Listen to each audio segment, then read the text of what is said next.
ప్రభు వెంటనే సతానాన వెనకకు పో, నువ్వు మనుషుల సంగతులు ఎందుకు ఆలోచిస్తున్నావు, లోక సంబంధమైన వాటి కొరకు ఎందుకు ఆలోచన కలుగున్నావు, దైవ సంబంధమైన విషయాల కొరకు ఆలోచన కలుగుండు అని పేతురును సరిచేశాడు. దేవుని బిడ్డలారా, ప్రభువు మాటను నొచ్చుకోకుండా తన జీవితాన్ని సరి చేసుకున్నటువంటి పేతురు తర్వాత కాలంలో సంఘ స్థాపనలో ఒక ప్రాముఖ్యమైన వ్యక్తిగా ఎదిగాడు. ఒక్కొక్క ప్రసంగానికి ఒకసారి 3000 మంది, ఒకసారి 5000 మంది, 4000 మంది రక్షణలోనికి నడిపించగలిగిన కృప దేవుడు పేతురుకి ఇచ్చాడు. అంత మాత్రమే కాదండి, యేసు ప్రభువుకి ఎంత ఫేమ్ అయితే ఉందో ఆ ప్రాంతంలో, తర్వాత కాలంలో పేతురు అంతే ఫేమ్లో తన లైఫ్ను లీడ్ చేయగలిగాడు. దేవుని బిడ్డలారా, ఎందుకో తెలుసా, యేసు ప్రభు వస్త్రాలు ముట్టుకుంటే స్వస్థతలు కలిగినాయి, యేసు ప్రభు శరీరంలోంచి ఆ ప్రభావం బయటికి వెళ్ళి స్వస్థత కలిగింది. కానీ పేతురైతే, ఆ సంఘం అయితే, అక్కడున్న ప్రజలైతే ఏం ఆశపడ్డారో తెలుసా, పేతురు నడుస్తుంటే నీడ పడినా చాలు బాగైపోతామని నమ్మారండి.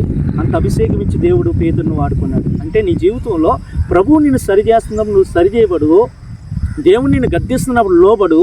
ఏ విషయాల్లో నువ్వు లోబడాలో, ఏ విషయాల్లో సరి చేసుకోవాలో వాటి విషయంలో నువ్వు సరి చేసుకుంటే దేవుడు నిన్ను ఆశీర్వదిస్తాడు, దేవుడు నిన్ను దీవిస్తాడు. రానున్న కాలంలో దేవుడు అనేకులకు దీవెనకరమైన వ్యక్తిగా నిన్ను మార్చేస్తాడు, నీ జీవితాన్ని ఉన్నతమైనటువంటి స్థితికి నడిపిస్తాడు. దేవుని బిడ్డలారా, కాబట్టి ఒకవేళ నీ దైవజనుడు గద్దిస్తే నువ్వు బాధపడమాక, వాక్యంలో నుంచి ఒకవేళ నీతో మాట్లాడి నేను సరి చేస్తున్నప్పుడు నువ్వు తొలగిపోమాక. అలా తొలగిపోతే కనుక ఇదిగో పేతురికి ఇంత అద్భుతమైన జీవితం ఉండేది కాదు. యేసు ప్రభు గద్దించినప్పుడు అతను తొలగిపోయి ఉంటే ఇంత అద్భుతమైన ఆధిక్యతలు కోల్పోయేవాడు. ప్రభు సరిచేశాడు, పేతురు సరిచేయబడ్డాడు, తర్వాత కాలంలో ఉన్నతంగా దీవించబడ్డాడు. ఈరోజు నీ జీవితం మరి ఎట్లా లీడ్ చేయాలనుకుంటున్నావో, నీవెట్లా సరి చేసుకోవాలనుకుంటున్నావో ఒకసారి ఆలోచించు. ప్రభు నిన్ను దీవించును గాక. ఆమేన్.